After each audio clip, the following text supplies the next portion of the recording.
പാലക്കാട് നഗരത്തിലെ ambulance stand മാറ്റാനുള്ള നീക്കം മനുഷ്യത്വരഹിതമായ നടപടിയാണെന്ന് CITU സംസ്ഥാന കമ്മിറ്റി അംഗം T K Achuthan. Traffic authority chairperson കൂടിയായ നഗരസഭാ ചെയർപേഴ്സന്റെ നടപടി രോഗികളോടും കൂട്ടിരിപ്പുകാരോടും കാണിക്കുന്ന ക്രൂരതയാണെന്നും T K Achuthan. Ambulance stand മാറ്റാനുള്ള നീക്കത്തിനെതിരെ ആംബുലൻസ് ഡ്രൈവേഴ്സ് യൂണിയൻ CITU നഗരസഭയ്ക്ക് മുന്നിൽ നടത്തിയ പ്രതിഷേധം ഉദ്ഘാടനം ചെയ്ത് സംസാരിക്കുകയായിരുന്നു ടി കെ അച്യുതൻ. ജില്ലാ ആശുപത്രിക്ക് സമീപം അഞ്ചുവിളക്ക് മൈതാനത്ത് ആംബുലൻസ് നിർത്തിയിടുന്നത് ഒരുവിധത്തിലും ആർക്കും തടസ്സമുണ്ടാക്കുന്നില്ല. ആശുപത്രിക്ക് സമീപമുള്ള ആംബുലൻസ് സേവനം രോഗികൾക്കും കൂട്ടിരിപ്പുകാർക്കും ഏറെ സഹായകരവുമാണ്. സ്റ്റാൻഡ് മാറ്റുന്നതോടെ രോഗികൾക്കും കൂട്ടിരിപ്പുകാർക്കും ഏറെ പ്രയാസമുണ്ടാക്കുന്നതാണ്. ട്രാഫിക് പരിഷ്കാരത്തിന്റെ പേരിലെടുക്കുന്ന നടപടി മനുഷ്യത്വരഹിതമാണ്. ജീവൻ രക്ഷിക്കാനായി സ്വന്തം ജീവൻ പണയം വെച്ച് പണിയെടുക്കുന്ന ആംബുലൻസ് ജീവനക്കാരുടെ പ്രയാസങ്ങൾ കൂടി പരിഗണിക്കണമെന്നും ടി കെ അച്യുതൻ ആവശ്യപ്പെട്ടു.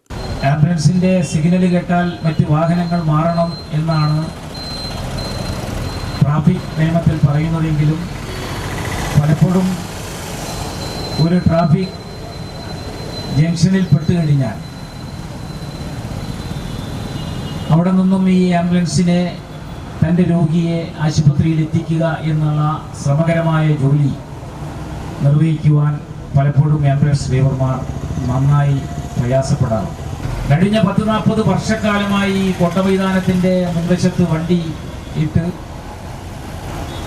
ജില്ലയുടെ തലസ്ഥാനം എന്നറിയപ്പെടുന്ന ഈ പാലക്കാട് ഹെഡ്ക്വാർട്ടറിൽ രോഗികൾക്കും രോഗിയുടെ ബന്ധുക്കൾക്കും ആശുപത്രി അധികൃതർക്കും പെട്ടെന്ന് ആംബുലൻസിൻ്റെ സഹായം ലഭിക്കാൻ സഹായകരമായ രൂപത്തിലുള്ള ഒരു കേന്ദ്രമാണ് പാലക്കാട് കോട്ടമൈതാനത്തിൻ്റെ ഗേറ്റിൻ്റെ മുൻവശമുള്ള കേന്ദ്രം. മുഴുവൻ ആംബുലൻസുകളും അവിടെ നിൽക്കണമെന്ന് ഞങ്ങൾ പറയുന്നില്ല.